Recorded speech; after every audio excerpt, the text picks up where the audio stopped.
Assalamualaikum warahmatullahi wabarakatuh. Alhamdulillah alamin wassalatu wassalamu ala asyrofil anbiya'i wal mursalin wa ala alihi washabihi ajmain.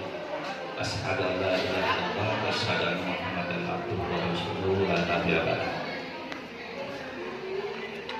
Ibu kepala sekolah yang mewakili yang sama-sama kita hormati, Bapak Ibu guru dan tenaga pendidikan serta calon guru penggerak Ibu Atika yang berbahagia pada hari ini.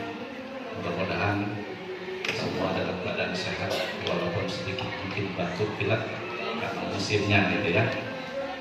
Pertama-tama mari kita mendengarkan puji syukur kepada Allah Subhanahu wa taala yang mana pada pagi hari ini Bapak dan Ibu, maaf kami menunggu aktivitasnya sedikit ya, dalam rangka pendampingan individu kedua calon guru penggerak Ibu Atika pada hari ini. Karena yang namanya guru penggerak itu dia melibatkan semuanya. Nah pada hari ini Bapak dan Ibu akan diajak bersama-sama. Paling tidak tahu apa sih guru penggerak itu, inilah bagiannya. Mudah-mudahan dengan adanya kegiatan pada hari ini nanti mungkin Bapak dan Ibu ada magnet untuk ikut gitu. Tak kenal maka tak sayang maka cinta, itu pepatah lama mengatakan. Kalau Bu Atika mungkin tidak simpati dengan saya Bu, karena suaminya itu kawan akrab saya di sekolah. Jadi yang pertama saya perkenalkan diri Pak Irwan, mungkin ada yang sudah tahu, ini kali kedua. Perkenalkan saya pengajar praktek pendamping dari Ibu Atika selama lebih kurang kegiatan pendidikan 6 bulan ini. Nama saya Sahrianto.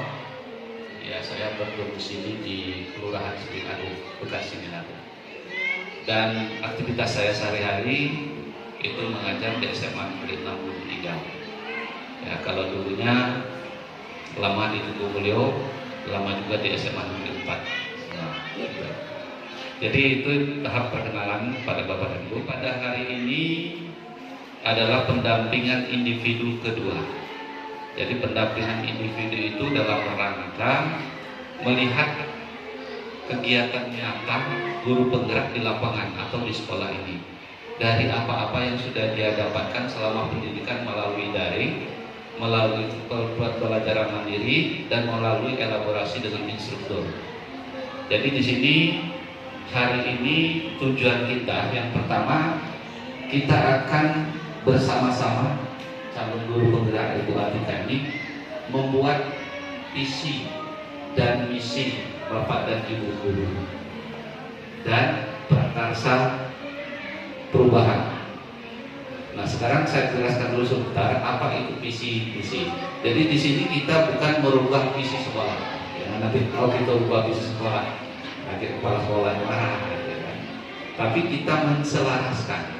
Apakah visi misi kita ini sudah sesuai dengan visi sekolah atau belum? Dan apakah visi misi kita ini sudah selaras dengan kehendak orang sekarang, namanya perubahan pendidikan paradigma baru. Jadi Bapak dan Ibu guru, saya jelaskan dulu apa itu paradigma baru. Paradigma baru kita sekarang ini, sejak ada namanya kurikulum merdeka ini, maka paradigma pendidikan kita itu berubah sedikit. Saya jelaskan dulu sedikit nanti supaya Bapak dan Ibu nanti bisa mengisi apa yang disampaikan oleh CDPK nanti tentang ini isinya, ini yang kita supaya jangan dulu. Paradigmanya apa? Kalau dulu paradigma kita itu adalah teacher center, berpusat kepada guru, pokoknya guru. Jadi anak kita tuh baca apa? Nak dijadikan aku kita masuk guru matematika, nak pintar matematika. Masuk guru bahasa Inggris, harus pintar bahasa Inggris. Kelas itu. Jadi anak ini, aku tidak tahu apa. Aku buat kita masuk. Awas kalau baca kalian, baru hati-hati. Kalau baca Indonesia, awas kalau bacanya salah-salah. Nah, bingung anak. 14 kalau SMP ada kesannya mengejar target kurikulum. Kenapa kita mengerjakan itu? Karena dulu ada namanya ujian nasional. malu kita nggak sampai. Yang ngawas guru lain kan ke sekolah kita. Pas datang itu dia nengok ya, apa boleh jawab soal itu? Kan belum belajar Pak, belum pernah dikasih guru. Nah ketahuan kita tidak sampai materinya kan, dulu kan. Sehingga apa yang terjadi pada kita setelah dulu, cat mana pun harus habis. Ya, walaupun kulitnya banyak lah, isi baik ini, bab ini. Kita mengabaikan apa anak ini bacanya tidak. Itu zaman dulu. Ternyata ini berimbas sampai makin hari masih. Sehingga kalau ada guru yang seperti Bu Atikanya ada perubahan yang baru ini, kita ada namanya perubahan itu penuh tantangan Pak Irwan. Nah, sekarang namanya paradigma baru. Sebenarnya barang mamo dibarukan. Ya, kita memakai paradigma, ya, konsep pendidikan Ki Hajar Dewantara. Apa itu? Ya, kamu kita tahu sebenarnya. Kita dari SD dulu. Ingat Sosotorodo, Madiano Mengkasut, Tuturi, Handayani. Dulu ditemukan. Tapi karena kita banyak ahli-ahli yang datang dari luar negeri yang apa-apa, sehingga budaya itu hilang. Nah ini nggak kita kembali. Nah apa itu prinsip pendidikan keadaban? Yaitu pendidikan berpihak kepada murid. Jadi kalau dulu sentral saya, sentral teacher, sekarang sentral murid, student sentral. Jadi guru dapat memaksudkan kehendaknya, tapi itu apa enggak siswa. Maka di kelas itu kan macam-macam nanti Bu ya. Jadi kita masuk ke dalam kelas itu jangan guru manuverkan, jangan memandang ini ahli matematika.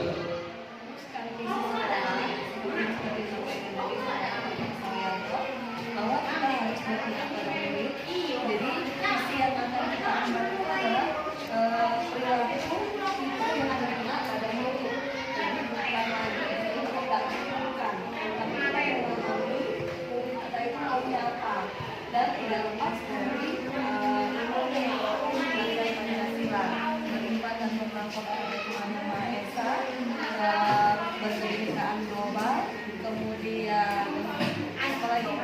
Muslimah. Itu ada saya tuliskan di sini. Oke, nah silakan dibaca itu. Profil pelajar Pancasila-nya.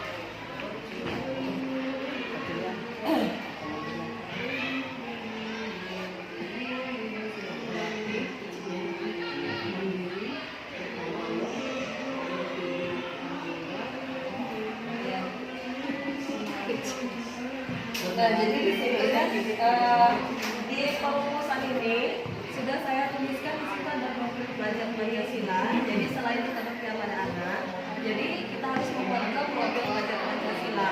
Profil Pancasila saya lihat yang lainnya ada kreatif, ada berdalam kritis, berkebinekaan global, bergotong royong, beriman dan bertakwa kepada Tuhan Yang Maha Esa, dan berakhlak mulia serta mandiri. Nah, ini untuk membuktikan juga apa merdeka belajar di sekolah kita nantinya. Bapak Ibu tuliskan, jadi tinggal melanjutkan saja. Di situ ada kita memilihkan murid-murid yang seperti apa. Apakah murid yang kreatif, apakah murid yang bertakwa kepada Tuhan Yang Maha Esa dan berakhlak mulia. Kalau visi sekolah kita itu salah satunya visi yang diharapkan oleh semua mahasiswa berakhlak mulia. Jadi visi sekolah kita sebelumnya sudah ada profil kelimanya ya, sudah profil pelajar Pancasila yang berakhlak mulia.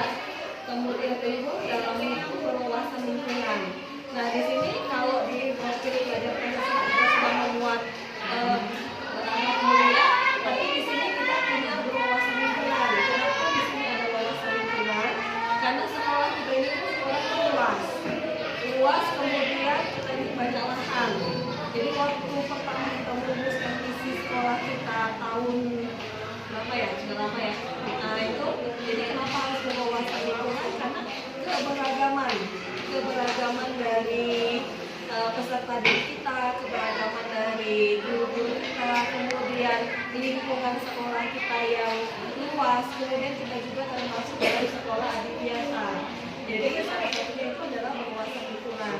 Nah di sini silahkan dari wacana ini Bapak Ibu kan mengenali profil murid Bapak Ibu masing-masing, kemudian mengenali lingkungan sekolah kita. Jadi di sini silahkan merumuskan visi kita secara pribadi dulu sebagai guru. Kita pikirnya murid kita itu nanti bagaimana, ya kita pikir murid kita itu yang bagaimana. Jadi kalimat perumpamaan ini silahkan dilengkapi.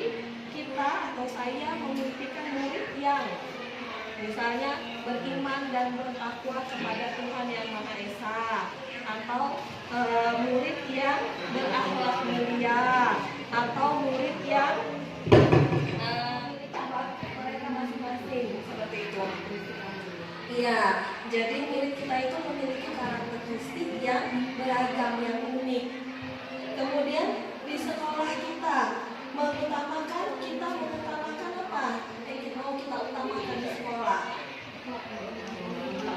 Arahnya dulu, baik arahnya dulu. Nanti ini sesuai dengan yang kita masing-masing sebagai guru. Nanti kan kalau sudah sampai, nanti kita gabungkan, dari setelah kita gabungkan nanti baru akan kita wujudkan visi sekolah kita, gitu. Kemudian kita warga di sekolah ini yakin untuk apa? Untuk melakukan apa? Melakukan perubahan apa? Apa perubahan karakternya di mana yang mau kita rubah, gitu ya. Kemudian kita dan warga di sekolah ini paham bahwa tadi murid kita memang memiliki karakteristik yang berbeda, gitu ya. Nah itu saja. Jadi nanti silakan Bapak Ibu untuk mengisikan kalimat penumpang menurut Bapak Ibu sendiri. Jangan takut, tidak apa-apa. Ini iya, ini yang kita impikan, yang kita inginkan, ya. Jadi tidak ada pemaksaan sama sekali apa yang kita inginkan. Murid-murid yang berakhlak mulia.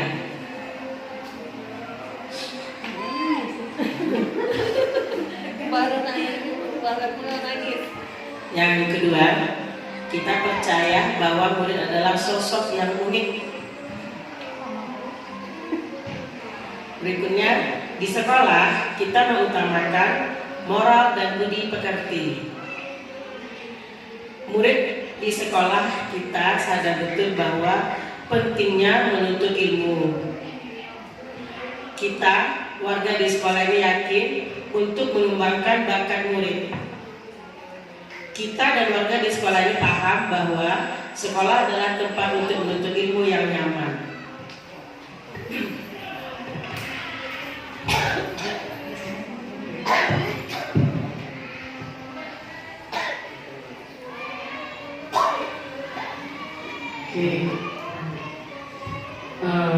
Kita memimpikan murid-murid yang satu bertakwa kepada Tuhan, terus belajar dengan riang gembira, mandiri, kreatif. Terus kita percaya bahwa murid adalah aset bangsa dengan karakteristik yang unik, sehingga harus dijaga dan dikembangkan sesuai potensi dan kodratnya. Terus yang ketiga, di sekolah kita mengutamakan pengembangan karakter dan potensi diri murid secara optimal dengan cara menciptakan lingkungan belajar yang nyaman. Kemudian murid di sekolah kita sadar betul bahwa dirinya belajar dan dididik untuk menjadi insan yang kompeten. Terus kita warga di sekolah ini yakin untuk mengembangkan potensi murid secara optimal. Yang terakhir, kita dan warga di sekolah ini paham bahwa untuk mewujudkan anak-anak yang inovatif, visi impian sekolah itu yang pertama, kita memimpikan murid-murid yang beriman dan bertakwa kepada Tuhan Yang Maha Esa. Itu yang pertama. Yang kedua, itu kita percaya bahwa murid adalah siswa-siswi yang mempunyai prestasi. Yang ketiga, terus di sekolah kita mengutamakan itu anak-anak yang berakhlak mulia. Yang keempat, itu murid di sekolah kita sadar betul bahwa belajar itu perlu bimbingan dari guru. Terus yang kelima, kita warga di sekolah ini yakin untuk sama-sama untuk memajukan sekolah kita. Terus yang terakhir itu 6, kita dan warga di sekolah ini paham bahwa untuk belajar itu mendapatkan wawasan yang bermutu. Itu saja dari saya. Terima kasih. Terima kasih. Assalamualaikum warahmatullahi wabarakatuh. Kami akan menyampaikan keinginan ataupun harapan dari kelima penumpang cita-cita untuk murid.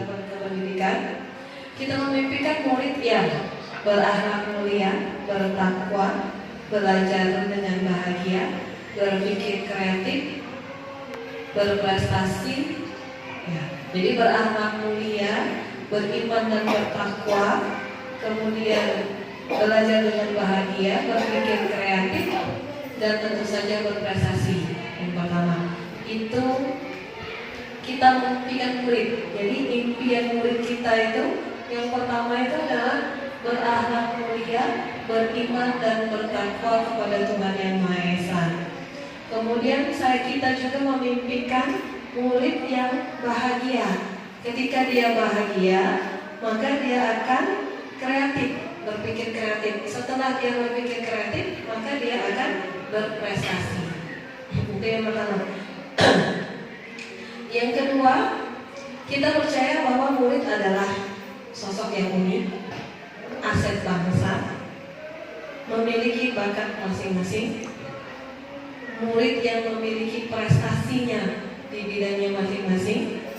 Kemudian murid juga kita percaya bahwa murid-murid kita ini anak-anak yang mandiri. Ya. Kemudian yang ketiga, di sekolah kita ini mengutamakan moral, tentu saja moral dan budi pekerti yang kita utamakan di sekolah, mengembangkan karakter dan yang optimal, kemudian akhlak dan proses pembelajaran yang baik. Jadi di sekolah kita ini mengutamakan moral, pengembangan moral, budi pekerti, kemudian akhlak, karakter, akhlak mulia, karakter, proses pembelajaran yang baik, lingkungan yang aman dan nyaman. Kemudian yang keempat, murid di sekolah kita sadar betul bahwa mereka itu penting sekali untuk belajar atau menuntut ilmu, menjadi insan yang kompeten, memiliki ilmu sebagai aset untuk masa depan mereka meraih cita-cita, belajar dan dibimbing oleh guru. Jadi murid kita itu di sekolah sadar betul bahwa mereka itu belajar itu perlu bimbingan dari guru. Kemudian memiliki keberagaman. Yang kelima, kita warga di sekolah ini yakin untuk selalu bekerja sama atau berkolaborasi, kemudian mengembangkan potensi murid dan diri guru secara optimal. Saya tambahkan ya di sini, mengembangkan potensi murid dan guru secara optimal, kemudian menciptakan lingkungan yang aman dan nyaman, kemudian memajukan sekolah kita bersama. Yang kelima itu. Kemudian yang keenam, kita dan warga di sekolah ini paham bahwa sekolah ini adalah tempat untuk menuntut ilmu, tempat yang nyaman untuk belajar, untuk mewujudkan anak yang inovatif dengan sekolah yang menyenangkan, nyaman, kemudian mendapat wawasan bermutu. Tadi siapa ya? Tadi. Apa tadi ya? Mendapatkan wawasan yang bermutu. Ya, jadi kita dan warga di sekolah ini paham bahwa di sekolah ini tempat untuk mendapatkan wawasan yang bermutu, baik untuk murid kita maupun diri kita sendiri. Jadi tempat ini sekolah ini sentral, tempat menggali informasi ya, wawasan yang bermutu. Kemudian memiliki tugas dan tanggung jawab melaksanakan tugas. Jadi kita ini dan warga sekolah ini paham bahwa sadar diri bahwa kita ini memiliki tugas dan tanggung jawab yang harus dilaksanakan. Begitu. Nah, dari sini setelah kita menemukan inisiatif perubahan yang dapat dilakukan bersama untuk mencapai visi sekolah, jadi ini namanya inisiatif kita yang untuk melakukan perubahan. Jadi yang berikutnya, apa saja kolaborasi yang dapat dilakukan guru, orang tua, kepala sekolah untuk mencapai visi sekolah. Depannya ini sekolah ini punya apa namanya? Kalau nanti mau didiskusikan ya. Kalau saya pengennya sekolah ini punya suatu sekolah ciri khas. Ya, sekolah ciri khas yang dijadikan misi kita. Misal, kalau kami membuat untuk SMA 6 kemarin itu namanya sekolah sehat, kan? Jadi kalau sekolah sehat berarti kita menjadikan sekolah ini nanti dalam bentuk sekolah sehat, ya. Atau di sini misalnya sekolah reset, di mana sesuai dengan situasi dan kondisi ini apa kira-kira yang mau dilakukan? Ya. Oh, senang olahraga, ya. Ya, tadi sekolah apa? Sekolah berprestasi, ya. Sekolah yang berprestasi, berakhlak, mungkin berwawasan lingkungan. Tidak apa? Kayak SMA 5 itu baru dibuat sekolah yang berkualitas. Jadi berkualitas itu macam-macam, kan? Akademik, kita berprestasi, akademik dan akademik. Jadi tujuan utamanya itu sekolah ini punya prestasi. Jadi ada ciri khas. Jadi kalau sudah masuk SMP 8 sudah prestasi, tidak sudah tahu gambarannya. Ya, nanti Ibu Atika silakan digabungkan, dibuatkan visi, dibuatkan makanya untuk tahun-tahun ini. Syukur-syukur nanti sudah punya. Karena nanti mungkin ini akan kita bahas Bu Atika di Lompa, di Lompa 3 kalau tidak salah, ya, tentang visi dan misi. Ya, di Atika apa? Lompa 2, Lompa 3. Nah, jadi Bu Atika sudah punya bahan untuk membuat kalimat upang dari sekolah ini, dari gabungan kalimat upang teman yang lain disesuaikan dengan visi dan misi sekolah kita. Jadi tujuannya seperti ini. Karena yang namanya CTP itu bukan hanya sebagai pemimpin pembelajaran, inilah salah satu memimpin, namanya memimpin sekolah. Salah kita doakan nanti Bu Atika ini nanti jadi pemimpin kita. Jadi sudah mulai berkolaborasi. Artinya adalah betul itu. Terima kasih Bapak dan Ibu. Maaf mengganggu waktunya belajar, ya, mudah-mudahan dan jangan bosan karena saya ini mungkin 6 kali mendampingi Ibu ini baru 2 kali atau 4 kali tadi. Bisa saja nanti Bapak dan Ibu diajak nanti di kelas Bu Atika untuk sama-sama mengelaborasi, untuk sama-sama berkolaborasi, cak menunian buat kita aja, ya kan? Dengan menerapkan prinsip pembelajaran kehajar dewasa ini. Jadi ada 6 pendampingan pertama kemarin kami menanamkan prinsip kehajar dewasananya dengan Atika, hanya kami ngobrol berdua saja dengan kepala sekolah berkaitan dengan materi modul 1. Nah, kalau ini nanti sudah modul 2. Nah, modul 2 ini dia berkaitan dengan pembuatan visi-misi dan pembelajaran berdiskripsi.